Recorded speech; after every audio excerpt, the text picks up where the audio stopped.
નમસ્કાર. બહુ લાંબા સમય મળ્યા છીએ. પહેલાં જે અધૂરું હતું એ પૂરું કરી લઈએ, પછી લાંબી વાત કરીશું. ઘણું બધું બદલાઈ ગયું છે, પણ છતાંય કેટલીક નાની મોટી સમસ્યાઓ હોય એના કારણે બનાવી ના શક્યા. પરંતુ આપણે પ્રકરણ 2 વિજ્ઞાન વિષયમાં એક ક્ષાર પરિવાર બાકી હતો, તો એ પૂરો કરી લઈએ.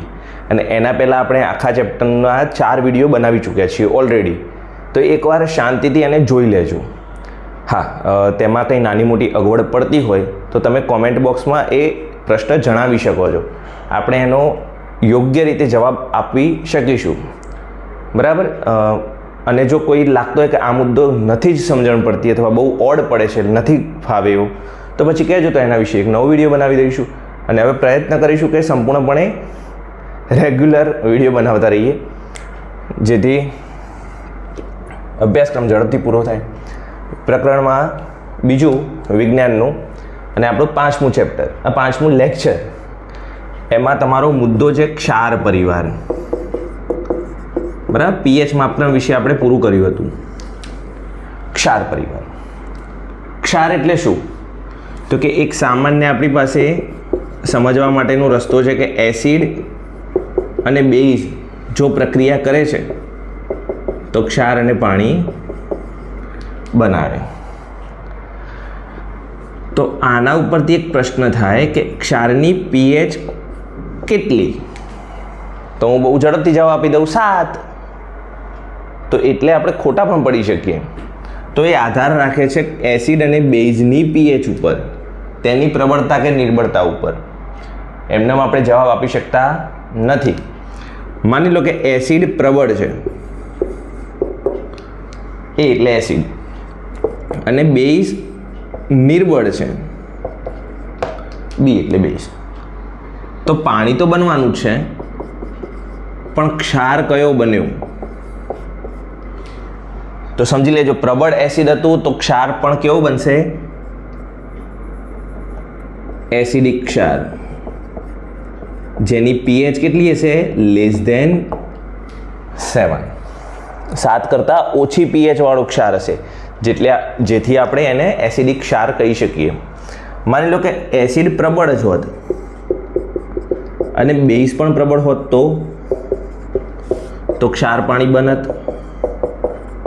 અને આ કેવો ક્ષાર બનત? તો કે તટસ્થ ક્ષાર, જેની પીએચ કેટલી હોઈ શકે? તો કે 7. તો તમે આનું વિરુદ્ધમાં એ લખી શકો કે જો પ્રબળ બેઝ હોત અને નિર્બળ એસિડ હોત તો શું થાત? તો પણ ક્ષાર પાણી બનવાના હતા. ऐसा काहे તો બી ક્ષાર પાણી બનવાના છે. પણ આ ક્ષાર કેવો હશે? પ્રબળ બેઝ છે એટલે બેઝિક ક્ષાર હશે, જેની પીએચ 7 કરતાં વધુ હોવી જોઈએ. માની લો બંને નિર્બળ હોત તો પછી ક્ષાર અને પાણી જ બનત. એમાં ક્ષાર કેવો હોત? તટસ્થ ક્ષાર. સરસ. એક મિનિટ. હા, તમે જે જાણી ગયા એ ફરીથી જોવું હોય તો રિવાઇન્ડ કરીને જોઈ લેજો. આગળ વધીએ છીએ. હા, એની અંદર શું કહેવા માગે છે? ક્ષાર અને પાણી બને છે જ્યારે એસિડ અને બેઝની પ્રક્રિયા થાય. પરંતુ સમજો, જો એસિડ પ્રબળ હોય અને બેઝ પણ પ્રબળ હોય તો ક્ષારની પીએચ 7 હોય, જેને આપણે તટસ્થ ક્ષાર કહી શકીએ. પણ એનાથી વિરુદ્ધ પરિસ્થિતિ ઊભી થતી હોય, એક નિર્બળ હોય, એક પ્રબળ હોય, તો જે પ્રબળ છે તે ગુણ દર્શાવતો ક્ષાર મળશે. એસિડ પ્રબળ હોય, બેઝ નિર્બળ હોય, તો ક્ષાર કેવો મળવાનો છે? એસિડિક. જો બેઝ પ્રબળ હોય અને એસિડ નિર્બળ હોય તો ક્ષાર કેવો મળશે? બેઝિક.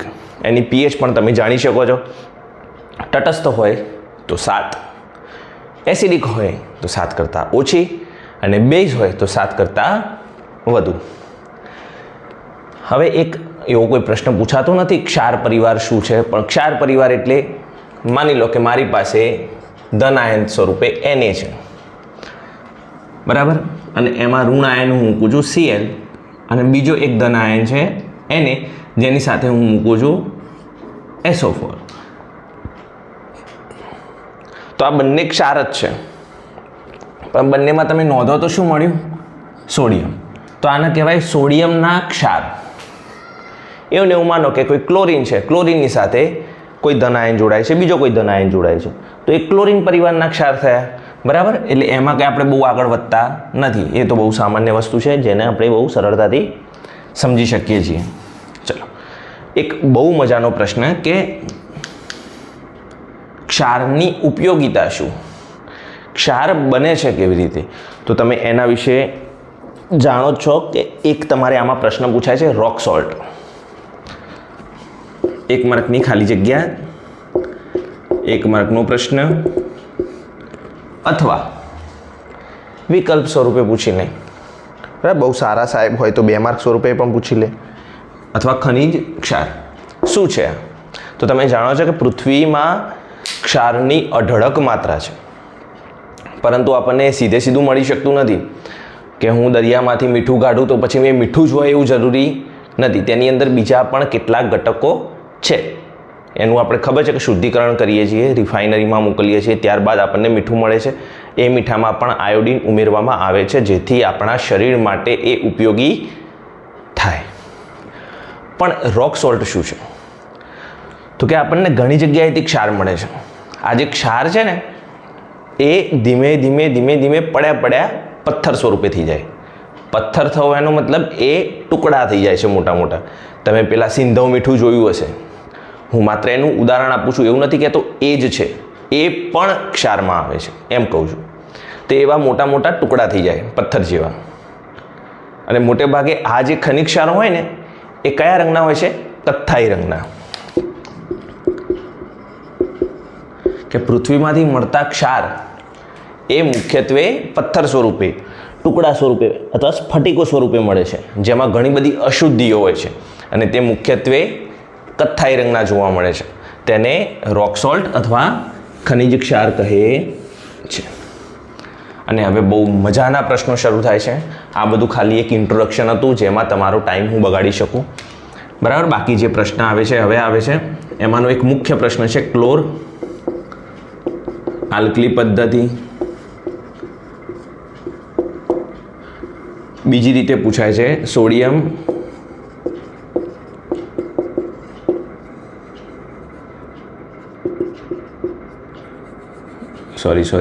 સોડિયમ હાઇડ્રોક્સાઇડની બનાવટ.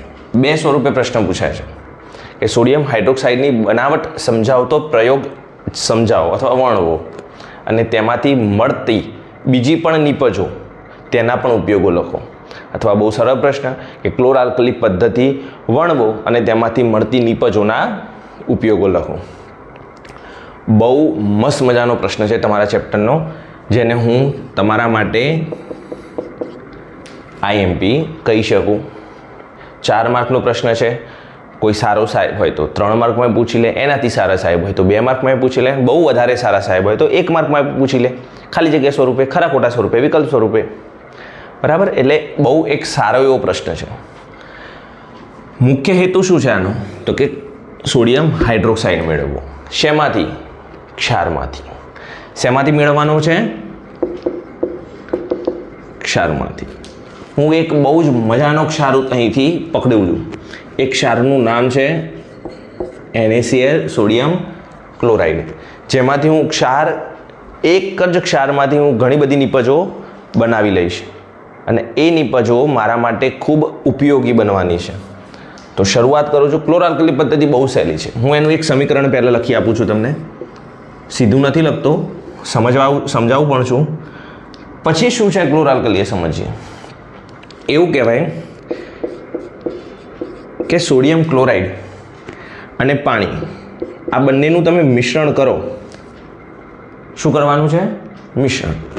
તો પાણી અને મીઠું ભેગા કરો તો શું થાય? મીઠાનું દ્રાવણ બને. તો એને અહીંયા લખ્યું છે મીઠાનું જલીય દ્રાવણ. તેમાંથી હું પસાર કરું છું વિદ્યુત પ્રવાહ. બરાબર. વિદ્યુત પ્રવાહ પસાર કરો એટલે આના શું થવાના છે? ટુકડા, જેને કહીશું વિદ્યુત વિભાજન. અને વિદ્યુત વિભાજન થતાં તેમાંથી મને સોડિયમ હાઇડ્રોક્સાઇડ, જેને તમે કહો છો બેઝ,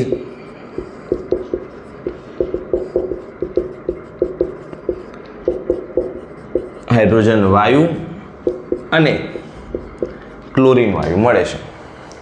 હવે આ પ્રક્રિયાને હું લખું છું, સમજજે, બહુ મજાની વસ્તુ છે કે મીઠાના જલીય દ્રાવણમાં વિદ્યુત પ્રવાહ પસાર કરતા તેમાંથી, હું ગુજરાતીમાં નથી લખતો હવે, ખાલી એના સૂત્રો લખું છું. સોડિયમ હાઇડ્રોક્સાઇડ, હાઇડ્રોજન વાયુ અને ક્લોરીન વાયુ ઉત્પન્ન થાય છે, કૌંસમાં પ્રાપ્ત થાય છે. આ પદ્ધતિમાં જોજે, સમજજે, શું મળે છે તને? ક્લોરીને મળે છે ને આલ્કલી, સોડિયમ હાઇડ્રોક્સાઇડ. ખબર છે ને સોડિયમ હાઇડ્રોક્સાઇડ શું છે? બેઝને બીજી ભાષામાં શું કહીએ છીએ? આલ્કલાઇન. ક્લોરીન વાયુ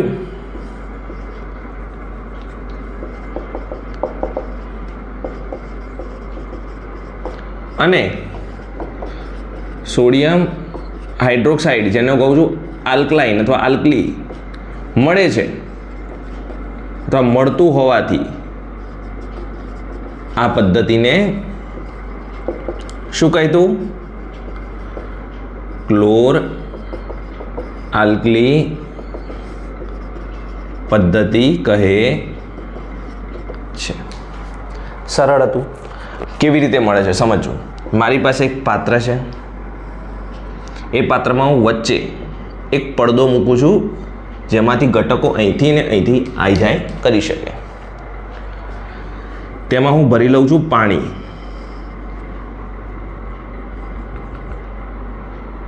બરાબર? અને એ પાણીમાં હું મીઠું ઓગાળી દઉં છું, ટૂંકમાં દ્રાવ્ય કરી લઉં છું. ટૂંકમાં આ શું છે? NaCl અને પાણી, ટૂંકમાં મીઠાનું જલીય દ્રાવણ. તેમાં હું 2 સળિયા ડુબાડું છું. સળિયા શેના હોય એવું કહેવાની જરૂર નથી, મોટા થઈ ગયા તમે.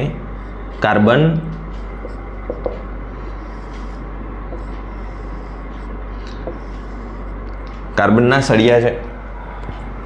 તેની સાથે હું 2 તાર જોડું છું. આવી ડિઝાઇન કરવી જરૂરી નથી, તમે સીધું પણ જોડી શકો છો, એ તો તમને ખબર જ છે. અને તેની સાથે હું એક સારી મજાની બેટરી જોડું છું ચાલુ બંધ કરવા માટે. એક નાની સ્વિચ જોડી લઉં છું. અત્યારે સ્વિચ ઓફ છે, બંધ છે, અને એ અહીંથી ટપકું કરી દો એટલે એ ચાલુ થઈ ગયું. જ્યારે ચાલુ કરવામાં આવે છે ત્યારે તેમાંથી શું થવાનું? વિદ્યુત પ્રવાહ પસાર થશે. આ ધન છેડો, આ ઋણ છેડો. ધન છેડો એટલે આને શું કહેવાય? એનોડ. અને આ ઋણ છેડો એટલે આને શું કહેવાય? કેથોડ. શું થવાનું છે? બહુ નોર્મલ વસ્તુ છે. ધન હોય તો ઋણને આકર્ષે, ઋણ હોય તો ધનને આકર્ષે. તો આમાંથી ધન અને ઋણ છૂટા પાડો બધા. Na પ્લસ હોય, Cl માઇનસ હોય, H પ્લસ હોય, O માઇનસ હોય, -2 હોય.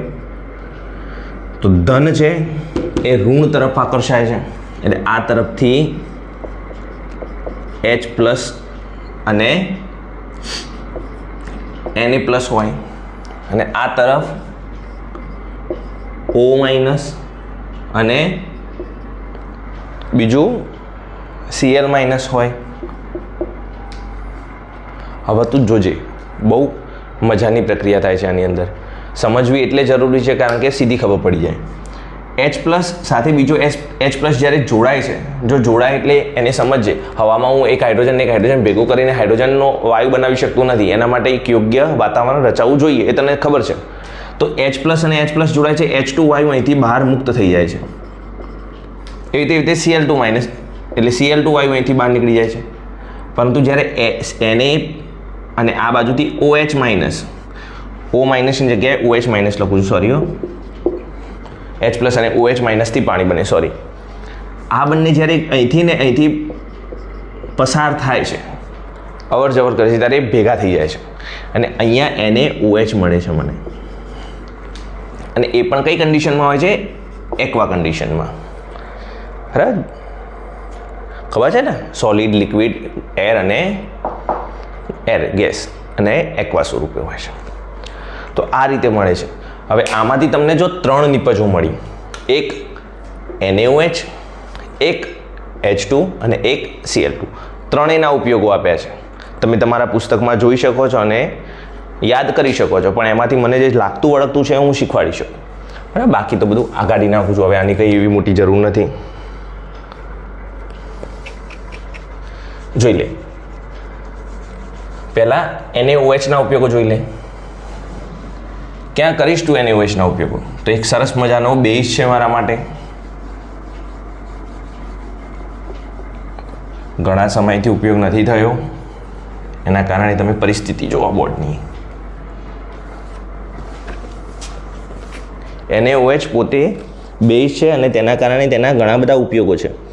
પહેલો ઉપયોગ બેઝ હોવાના કારણે હું શું કરી શકું? માની લો કે મારે કોઈ ધાતુની સપાટી પર ગ્રીસ લાગ્યું છે, એને તમે કપડાથી લૂછજો, નહીં જાય. તો શું કરવું પડશે?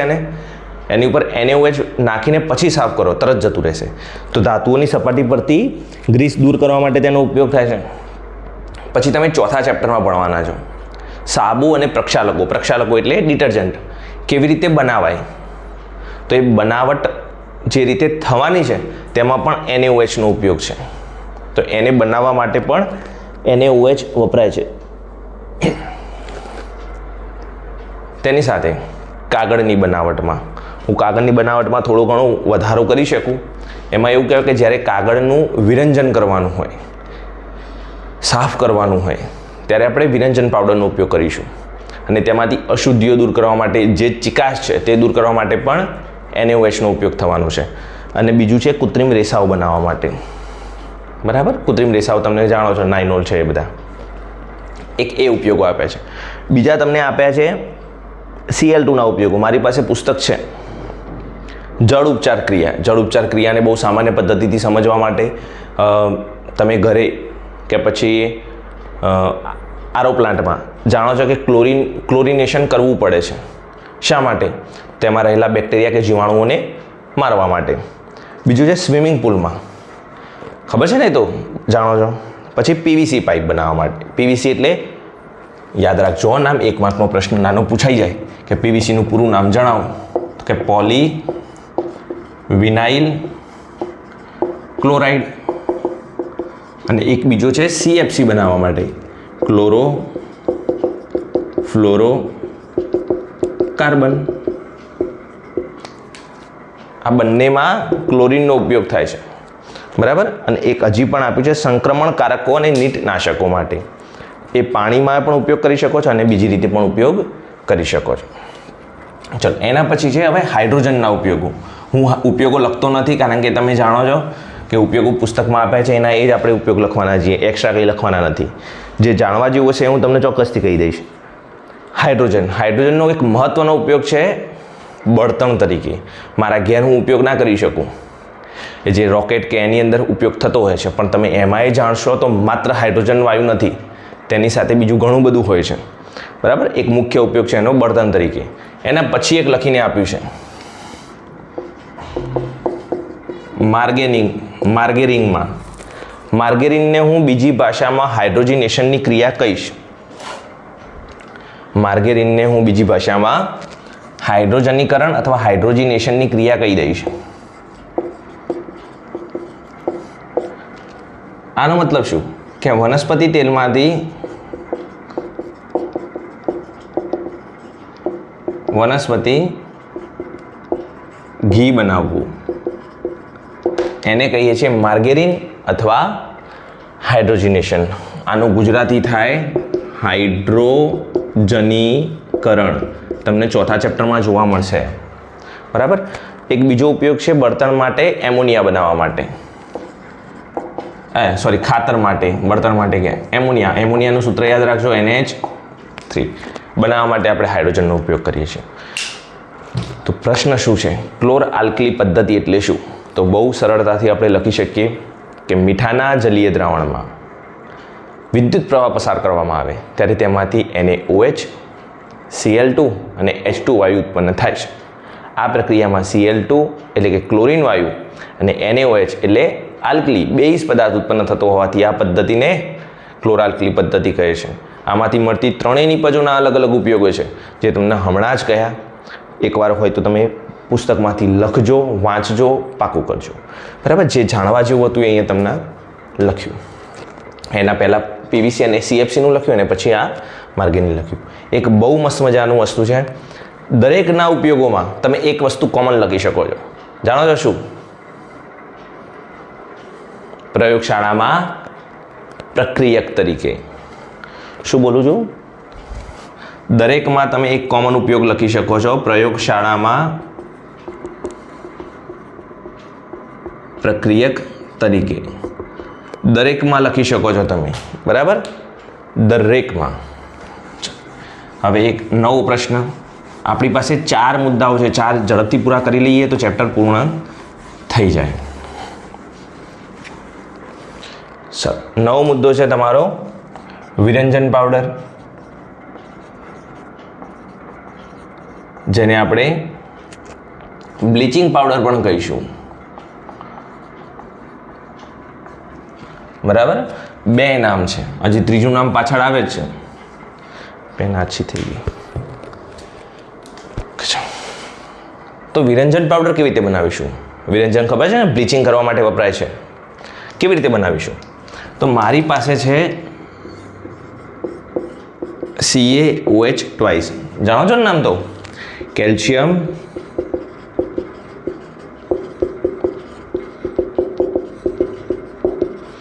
હાઇડ્રોક્સાઇડ. તેમાં હું પસાર કરું છું ક્લોરીન વાયુ. તો શું થશે? તો એમાંથી મને મળે છે CaOCl2, કેલ્શિયમ ઓક્સી ક્લોરાઇડ. હવે કેટલાક પ્રશ્નો આમાં ઘણા ઉત્પન્ન થઈ શકે છે કે Ca+2 હોય, આ -2 હોય, આ -1 -2 થાય તો સાહેબ સંયોજકતા તો સંપૂર્ણ રીતે જળવાતી નથી. છતાં એક સંયોજન કેવી રીતે અસ્તિત્વ ધરાવે છે? તો આની અંદર Ca, Cl અને OCl આવી રીતે જોડાયેલા હોય છે. Ca+2 છે, Cl -1 છે અને OCl -1 છે, એમ કરીને જોડાયા છે એના કારણે. બરાબર, જો કે આની તમારે એવી જરૂર નથી, છતાંય. અને એની સાથે છૂટું પડે છે પાણી. પછી તમે જાણી શકો કે પાણીને હું બાષ્પીભવન કરી નાખું તો પછી મને પાવડર સ્વરૂપે મળી જાય. આનું જ બીજું નામ છે બ્લીચિંગ પાવડર. આનું જ બીજું નામ છે વિરંજન પાવડર. તો હું લખીશ કેવી રીતે? તો લખવાની શરૂઆત હું આ રીતે કરવાનું છું. કેલ્શિયમ હાઇડ્રોક્સાઇડનું બીજું નામ શું છે? ફોડેલો ચૂનો. જાણો છો ને? નથી જાણતા તો પહેલો ચેપ્ટર એકવાર ફરીથી જોઈ લો. એની અંદર ઘણા બધા નામ કયા છે કે શુષ્ક. શુષ્ક એટલે જેની અંદર પાણીના અણુ નથી. ફોડેલા ચૂનામાં જ્યારે ક્લોરીન વાયુ પસાર કરવામાં આવે છે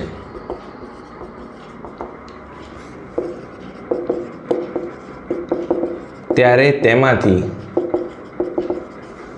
વિરંજન પાવડર મળે છે. બરાબર, તો તમારા માટે લખવાનું શું થાય? નિપજ કઈ મળી? CaOCl2. તેનું રાસાયણિક નામ શું? Calcium ઓક્સી chloride. અને એનું સામાન્ય નામ શું? તો એનું સામાન્ય નામ છે બ્લીચિંગ પાવડર. બરાબર, તેનું સૂત્ર પણ લખી દીધું આપણે. હવે એના ઉપયોગો હું લખતો નથી, તમને ફરીથી સમજાવવાનો પ્રયત્ન કરું છું. શું છે ઉપયોગો? તો વિરંજનનો ઉપયોગ શું હોય? વિરંજન પાવડરનો વિરંજન કરવા માટે શેનું વિરંજન કરીશું? તો કે સુતરાઉ કાપડ હોય, લીલન કાપડ હોય એનું. લીલનનું એક કાપડ આવે છે, હવે તમે એ ઓનલાઈન સર્ચ મારશો તો પણ ખબર પડી જાય.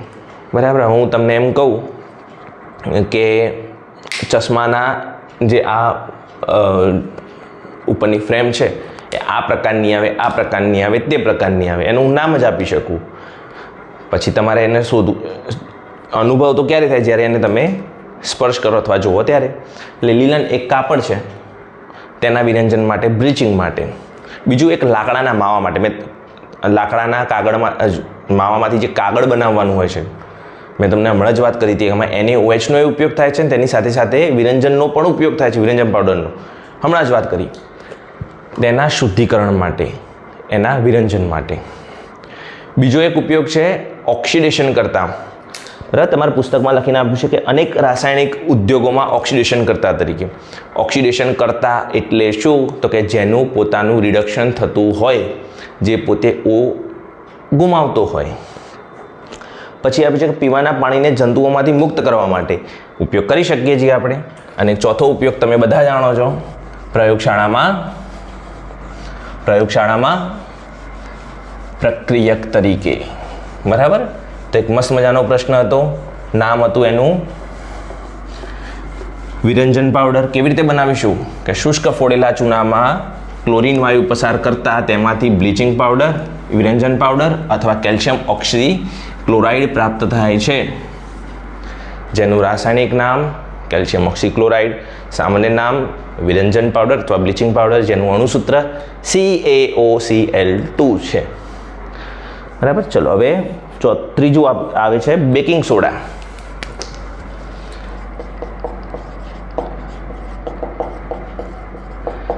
બેકિંગ સોડાને ખાવાનો સોડા પણ કહીશું.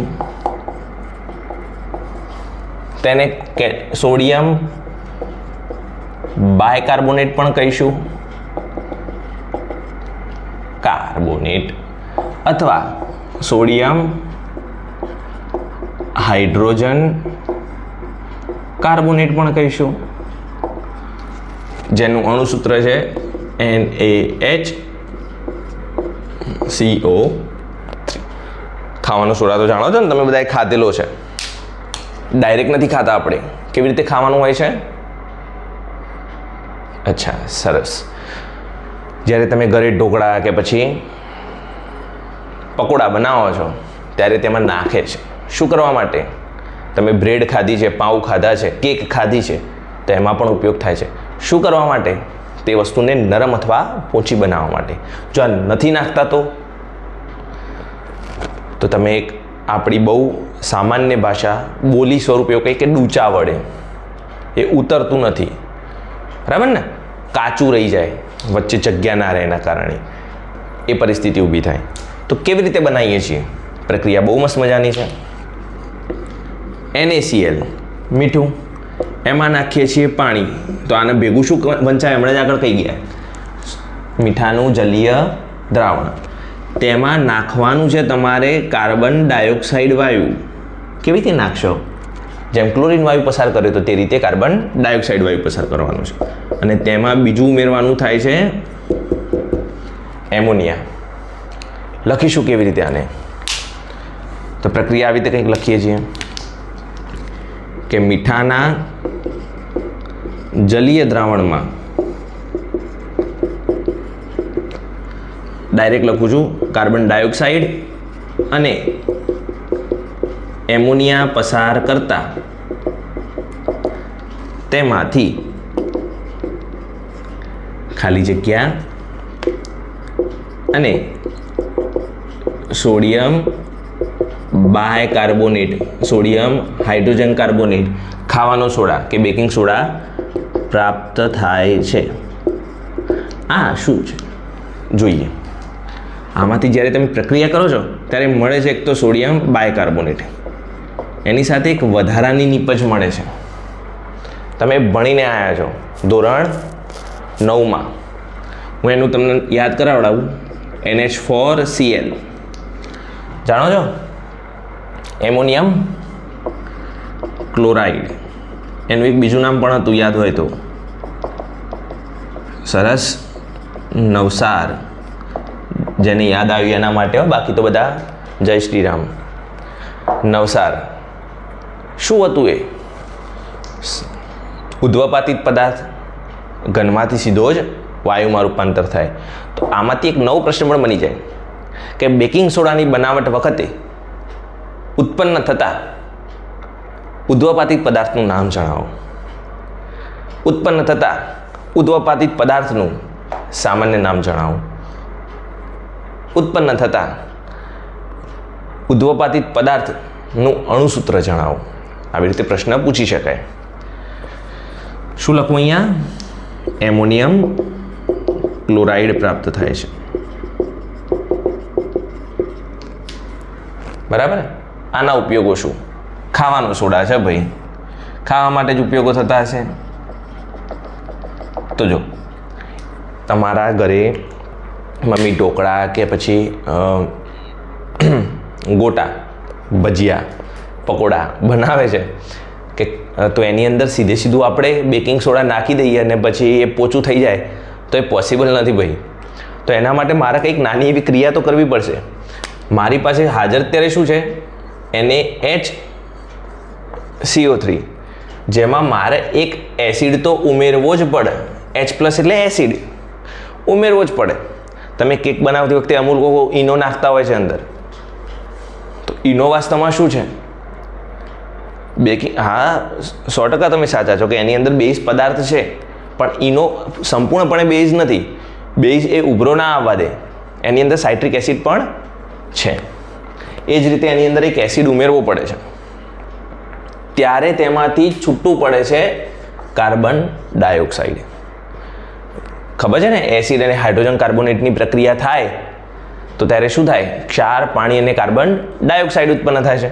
તો આ કાર્બન ડાયોક્સાઇડ જ્યારે બહાર નીકળે છે ત્યારે એ વસ્તુને અંદરથી શું કરતું જાય છે? પોચું કરતું જાય. એટલે આપણે બ્રેડ બનાવતા હોય, પાવ બનાવતા હોય કે પછી આ પકોડા બનાવતા હોય, તેની અંદર એ પોચું બને છે, નરમ બને છે. એનું મુખ્ય કારણ NaHCO3. ચાલો, બીજો એક ઉપયોગ છે, પોતે બેઝ છે અથવા બેઝિક ગુણધર્મ ધરાવે છે. બેઝિક ગુણધર્મ ધરાવે તો શેનામાં ઉપયોગ કરી શકીએ આપણે? સરસ, પતી ગયું. એન્ટાસિડ તરીકે. એન્ટાસિડ તો ખબર છે ને, જઠરમાં રહેલા વધારાના એસિડને તટસ્થ કરવા માટેનું કામ કરે છે. ત્રીજો એક ગુણધર્મ છે અગ્નિશામક. જો અત્યારે હાલ અગ્નિશામકમાં આપણે ઉપયોગ કરી શકીએ. તમને આ ચેપ્ટરના છેલ્લા પેજ પર સ્વાધ્યાય પૂરો થાય એના પછી એક પ્રક્રિયા આપી છે બનાવવાની, પ્રયોગ આપ્યો છે, પણ સારું એ મોંઘું પડે અને પછી એમાંથી કાર્બન ડાયોક્સાઇડ એટલો બધો ઉત્પન્ન ન થાય તો આગ ના પણ ઓલવી શકાય. એટલે આનો ઉપયોગ બહુ રેર કેસમાં અથવા બહુ સામાન્ય જગ્યાએ કરી શકાય. પણ એ શું છે? તો એસિડની અંદર હું નાની નાની સીસી ભરીને, કસનળી નાની ત્યાં લટકાવી શકું. આ પ્રયોગ સ્વરૂપે છે, બાકી આના પાવડર સ્વરૂપે પણ લઈ શકાય. અને તેમાંથી જ્યારે હું એને નમાડે, તમને પ્રયોગમાં બતાવ્યું છે, એ કસનળીની અંદર રહેલો સોડિયમ બાયકાર્બોનેટ એ ઢળી જશે, અથવા એમાં ભરેલો એસિડ એ ઢળી જશે નીચેના ભાગે, અને એમાં પ્રક્રિયા થઈ કાર્બન ડાયોક્સાઇડ ઉત્પન્ન થાય છે અગ્નિશામક તરીકે. બીજો એક ઉપયોગ છે ચેપનાશક દવાઓમાં. તમે જે ટ્યુબ લાવો છો લગાવવા માટે, કોઈ ચામડી ઉપર કે કંઈક ચેપ લાગ્યો હોય અને ડાઘ પડ્યો હોય, તેમાં પણ આનો ઉપયોગ થાય છે. હું એવું નથી કહેતો માત્ર આનો ઉપયોગ થાય છે, આનો પણ ઉપયોગ થાય છે. બરાબર. મેં તમને કીધું એ પ્રમાણે કે લાકડાના માવાનું જ્યારે વિરંજન કરવામાં આવે તેમાંથી શુદ્ધ મને કાગળ મળતું નથી, એની બીજી ઘણી પ્રક્રિયાઓ કરવી પડે છે. અને બીજી પ્રક્રિયાઓ કરતી વખતે વિરંજન પાવડર સિવાય બીજા ઘણા પદાર્થોનો ઉપયોગ થતો હોય. એવી જ રીતે ચેપનાશક દવા બનાવવા માટે બાયકાર્બોનેટનો ઉપયોગ થાય છે. અને એક છેલ્લો ઉપયોગ આપણે બધા જાણીએ છીએ, તે બોલજો, પ્રયોગશાળામાં પ્રક્રિયક તરીકે. હવે બે રહ્યા, ધોવાનો સોડા, એનું બીજું નામ છે સોડિયમ કાર્બોનેટ. જો આગળ આવ્યું સોડિયમ બાયકાર્બોનેટ હતું, આ છે સોડિયમ કાર્બોનેટ. સૂત્ર છે એને Na2CO3, N2CO3. બરાબર ને? યાદ રાખવા માટે એનું રાસાયણિક નામ સોડિયમ કાર્બોનેટ, સામાન્ય નામ ધોવાનો સોડા. કેવી રીતે બનાવીએ છીએ? તો મારી પાસે એક જ પદ્ધતિ છે, પણ એના 2 સૂત્ર છે. તમને બુકમાં એક જ આપ્યું છે, પણ આપણે સારી રીતે સાચી લખીએ. જ્યારે NaHCO3 એટલે કે ખાવાનું સોડા એને ગરમ કરવામાં આવે ત્યારે તેમાંથી Na2CO3 બને છે અને પાણી છૂટું પડી જાય છે. તેમાંથી પાણી છૂટું પડી જાય છે અને તેની સાથે સાથે કાર્બન ડાયોક્સાઇડ પણ છૂટો પડી જાય છે. સમીકરણ સેટ કરવું હોય તો કરી લેજો. કેવી રીતે? Na2 ગણી લઈએ, 2 હાઇડ્રોજન થવા જોઈએ, થઈ ગયા. 2 કાર્બન થવા જોઈએ, થઈ ગયા. 2 Na થવા જોઈએ, થઈ ગયા. કાર્બન 2 થઈ ગયા ને. અને 3 દૂ 6 ઓક્સિજન થવા જોઈએ, 3 4 5 6. ત્યારે તેમાંથી તમને શું મળે છે? માત્ર સોડિયમ કાર્બોનેટ મળે છે ભાઈ. અને આ સોડિયમ કાર્બોનેટને પાણીમાં મૂકવામાં આવે છે. કેટલા પાણીના અણુ લઈએ છીએ? 10. ત્યારે એમાંથી તમને મળે છે સોડિયમ કાર્બોનેટનો સ્ફટિક. કેવો સ્ફટિક છે? અશુષ્ક સ્ફટિક, જેની અંદર પાણીના અણુ હાજર હોય. એટલે આ પ્રક્રિયાને કહીએ છીએ આપણે પુનઃ સ્ફટિકીકરણની પ્રક્રિયા. શું અર્થ થાય આનો? કે તેમાં રહેલા પાણીના અણુ પાછા આપવા. તમે આવી પ્રક્રિયા એકાદી ભણી ગયા હોય તો, કે CuSO4 છે એનો રંગ કયો છે? બધા કહેશે જોરથી. કોપર સલ્ફેટનો રંગ કયો હોય? સરસ, બધાએ કીધું વાદળી. બરાબર, હું તમને કહું છું સફેદ રંગ હોય. પણ જ્યારે તમે એમ કહો છો કે CuSO4 × 5H2O, ત્યારે એનો રંગ વાદળી છે. એની અંદર રહેલા 5 પાણીના અણુ છે, એના કારણે એ સ્ફટિક છે અને એના કારણે એ રંગ દર્શાવે છે. બાકી એનો રંગ સફેદ હોય. બરાબર, તમે પ્રયોગશાળામાં પ્રયોગ પણ કરી શકો સ્કૂલમાં તમારા શિક્ષકને કહીને. આના ઉપયોગો તો એના ઉપયોગો તમને તમારી બુકમાં આપેલા છે. ફરીથી આપણે બુકમાંથી જ બોલીએ છીએ. પહેલો ઉપયોગ છે કાચ, સાબુ કે કાગળ ઉદ્યોગમાં. જો ફરીથી કાગળ ઉદ્યોગ આવ્યું એટલે સમજી શકો ને કે કાગળ ઉદ્યોગમાં કંઈ સીધું બની નથી જતું, ઘણા બધા પદાર્થોનો ઉપયોગ થાય છે. બીજો ઉપયોગ આપે છે બોરેક્સ જેવા સોડિયમ સંયોજનોની બનાવટમાં. હવે બોરેક્સ શું છે? You can search. તમે સર્ચ કરી શકો છો અને જોઈ શકો છો કે બોરેક્સ શું છે.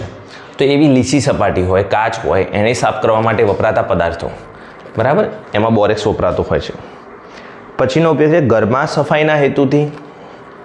સફાઈના હેતુથી તમે જે કંઈ વાપરો છો એ ધોવાનો સોડા છે. પાણીની સ્થાયી કઠિનતા દૂર કરવા માટે. પાણીની સ્થાયી કઠિનતા દૂર કરવા માટે મને આ સમજાવવું ગમશે. કઠિન પાણી, જેને તમે અંગ્રેજીમાં કહો છો હાર્ડ વોટર, અને બીજું હોય સામાન્ય પાણી.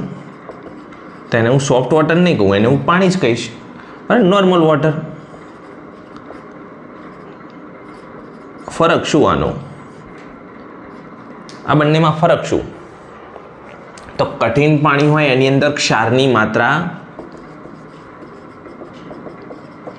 વધુ હોય, આમાં ઓછી હોય. હવે ક્ષારની માત્રા વધુ હોય તો એ પાણી પીવા લાયક કહેવાય નહીં. તમે દરિયાનું પાણી સીધું પી શકો? કેમ નહીં પી શકતા? કે એમાં તમને ખબર છે કે સોડિયમ ક્લોરાઇડ વધુ છે, મીઠું વધુ છે, ખારું પાણી છે. પણ એવું ને એવું તમે જો આ બોરનું પાણી હોય તો પણ એવું થાય છે. કેટલીક વખતે એની TDS તમે નોંધજો, કેટલા બધા ક્ષારનું પ્રમાણ હોય છે.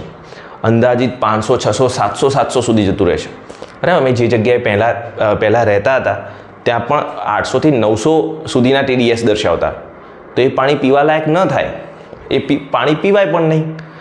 તો TDS ઘટાડવા માટે શું કરવું જોઈએ? તેમાં ક્ષારની માત્રા ઘટાડવા માટે શું કરવું જોઈએ? આરો નખાઈ દો સાહેબ. તો આરો કામ શું કરે છે ભાઈ મારા? પાણીની સ્થાયી કઠિનતા દૂર કરવામાં કામ કરે છે.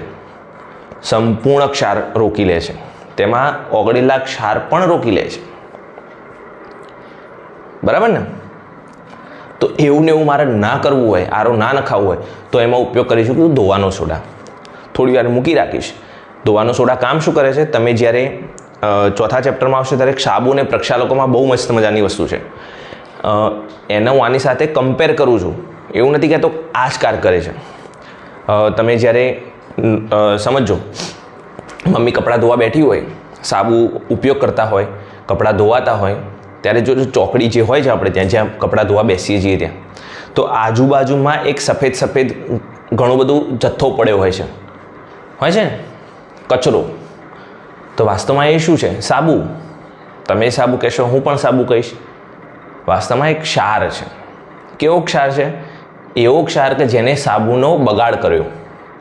એવું કહેવાય કે જ્યારે ક્ષારની માત્રા વધુ હોય, એવું કઠિન પાણી હોય અને સાબુનો ઉપયોગ કરવામાં આવે તો સાબુ પહેલાં કપડાં સાફ નથી કરતું, પહેલાં એ ક્ષારને તટસ્થ કરે છે, ક્ષારને દૂર કરવાનો પ્રયત્ન કરે છે. અને ક્ષારને દૂર કરવાના પ્રયત્ન કરતાં એમાંથી ઘણો બધો સાબુનો બગાડ થઈ જાય છે. એવી જ રીતે કઠિન પાણીને મારે નોર્મલ વોટર કરવું હોય તો એની અંદર હું આનો ઉપયોગ કરી શકું છું. બરાબર? જેની અંદર ક્ષારની માત્રા વધુ જોવા મળે છે એવું પાણી એટલે કઠિન પાણી. સરસ. ચલો, અને એક છેલ્લો ઉપયોગ ફરીથી બધા સાથે બોલીશું. પ્રયોગશાળામાં પ્રક્રિયક તરીકે. આ બહુ મજાનું ને કે પ્રયોગશાળામાં પ્રક્રિયક તરીકે. ચલો, ધોવાનો સોડા લખવો હોય તો કેવી રીતે લખીશું? કે સોડિયમ બાયકાર્બોનેટને અથવા ખાવાના સોડાને ગરમ કરવામાં આવે ત્યારે તેમાંથી સોડિયમ કાર્બોનેટ મળે છે. અને આ સોડિયમ કાર્બોનેટનું પુનઃસ્ફટિકીકરણ કરતાં તેમાંથી ધોવાનો સોડા પ્રાપ્ત થાય છે, Na2CO3, અને એમાં પાણીના 10 અણુઓ. 2 મુદ્દા રહ્યા છે. ગઈ વખતે 2 મુદ્દા કીધા હતા, પણ એમાં 2 મુદ્દા નહોતા કીધા, 2 ઘટકો કહ્યા હતા. ચલો, છેલ્લો છે POP, અને એના પછી એક નાનો મુદ્દો બાકી રહી જશે, એ પૂરો કરી લઈશું. POP જાણો છો, છત ઉપર કરેલું હોય છે આપણે. શું નામ છે પૂરું? Pop, plaster of Paris. મજાનું સૂત્ર છે CaSO4 × 1/2 H2O. પાણીનો અડધો અણુ અસ્તિત્વ ધરાવે છે? તો કે ના. તો શું? તો એવું કહેવાય કે મારી પાસે એક ચોકલેટ હોય અને હું પણ છું, મારી બેન પણ છે, બંનેને ચોકલેટ ખાવી છે. તો શું કરીશું? એ ચોકલેટ હું આખી ના ખાઈ શકું, હું એને આખી ના આપી શકું. તો શું કરવું પડે? ભાગ કરવો પડે. એ રીતે કે 2 કેલ્શિયમ સલ્ફેટના અણુઓ પાણીના એક અણુ સાથે જોડાય છે અને POP બનાવે છે. પણ POPનો એક અણુ મારે દર્શાવવો હોય, એ તો 2 અણુ થઈ ગયા, તો એને આ રીતે દર્શાવવું પડે છે. બાકી પાણીનો અડધો અણુ અસ્તિત્વ ધરાવતો નથી. જો અણુ અને ટીપામાં ફરક હો, એટલે પહેલેથી કહી દેવું સારું. કેવી રીતે બનાવીશું? તો મજાની વસ્તુ છે. તો કે પહેલાં જીપ્સમ લઈશું. જીપ્સમ ક્યાંથી આવ્યું? તો જીપ્સમનું સૂત્ર છે CaSO4 × 2H2O. ઓહો, સેમ હજો, પણ ફરક શું હોય? અહીંયા બગડો છે, અહીંયા 1/2 છે. યાદ કઈ રીતે રાખશું? જીતુ કાકાને યાદ રાખીશું. હવે જીપ્સમ આવે ત્યારે બગડો આવે, તો પ્લાસ્ટર ઓફ પેરિસ આવે ત્યારે 1/2 આવે. પછી એમાં તગડો ના લખતા. એનું હું ગરમ કરું છું 373 કેલ્વિન તાપમાને, બીજી ભાષામાં 100°C તાપમાને. તો શું થશે? તેમાંથી આ પાણીના અણુ છૂટા પડવા મળશે અને એમાંથી મને મળે છે CaSO4 × 1/2 H2O. 2 માંથી અડધું જાય તો 1.5 વધે ને, તો 1.5 પાણીના અણુ છૂટા પડી જાય છે અને આને જ કહીએ છીએ POP. લખીશું કેવી રીતે? કે જીપ્સમને 373 કેલ્વિન તાપમાને ગરમ કરતા તેમાંથી પ્લાસ્ટર ઓફ પેરિસ પ્રાપ્ત થાય છે. શું ઉપયોગ કરો છો? પહેલું તો ઘરની જે ઉપરની છત છે તેને શણગારવા માટે, ડિઝાઇન કરવા માટે ઉપયોગ કરો છો. બીજું, રમકડા બનાવવા માટે. તમે જાણો છો કે રમકડા માટીના બને, તો POP શું છે એનું સામાન્ય નામ સર્ચ મારજો અને મને કોમેન્ટમાં લખજો કે બીજું POP ને બીજું પણ શું કહી શકાય. બરાબર? રમકડા બનાવવા માટે ઉપયોગમાં આવે છે. બીજું, જ્યારે કોઈ વ્યક્તિને ફ્રેક્ચર થયું હોય, તો તમે જાણો છો અત્યારે હાલ હાથનું ફ્રેક્ચર લઈએ છીએ, હાથે ફ્રેક્ચર થયું હોય તો પછી એને હરતો ફરતો હાથ ના રાખવા દેવાય. કેમ? કારણ કે એનાથી જે જગ્યાએ ભાગ જે ક્રેક થયો છે, તૂટ્યો છે, એને યોગ્ય રીતે અલાઇનમેન્ટ ના થાય, અને એ કરવા માટે એને શું કરવું પડે છે? બાંધવો પડે છે. એ તમે જોયું છે ઠૂંઠાભાઈ આવી રીતે આમ ઊભા રહેતા હોય તો એના માટે ઉપર અહીંયા એક પ્લાસ્ટર કરે છે. શેનું હોય છે? પીઓપી જ હોય છે, બરાબર. અને બીજું, ઘરની સામગ્રીઓ બનાવવા માટે, બીજી બધી સજાવટની સામગ્રી બનાવવા માટે, સપાટીની લીસી બનાવવા માટે ઉપયોગી છે. 3-4 ઉપયોગી છે. રમકડા બનાવવા, છતની ડિઝાઇન કરવા માટે અથવા છત ઉપર પીઓપી કરી શકાય. ત્રીજું, ફ્રેક્ચરમાં. ચોથું, ઘરની કેટલીક સામગ્રીઓ બનાવવા માટે, અને સપાટીને લીચી કરવા માટે. બરાબર ને? આ રીતે. તો આ થયું તમારું પીઓપી. હવે એક નાનકડો મુદ્દો છે, એ પૂર્ણ કરી લઈએ. પદાર્થ શુષ્ક કે અશુષ્ક? આવો એક નાનો પ્રશ્ન આપ્યો છે, તો સમજી લે. શુષ્ક એટલે શું? શુષ્કનું ગુજરાતી શબ્દ થાય સૂકું, સુકાઈ ગયેલું. સુકાઈ ગયેલું એટલે જેની પાસે પાણી ન હોય. પણ આવું તો હું ના લખી શકું, એટલે હું લખું છું પાણીનો અણુ ન હોય. તો અશુષ્ક એટલે શું? જે સૂકું, જે શુષ્ક નથી. શુષ્ક નથી એનો મતલબ જે સૂકું નથી. જે સૂકું નથી એનો મતલબ કે જે પાણીનો અણુ ધરાવે છે.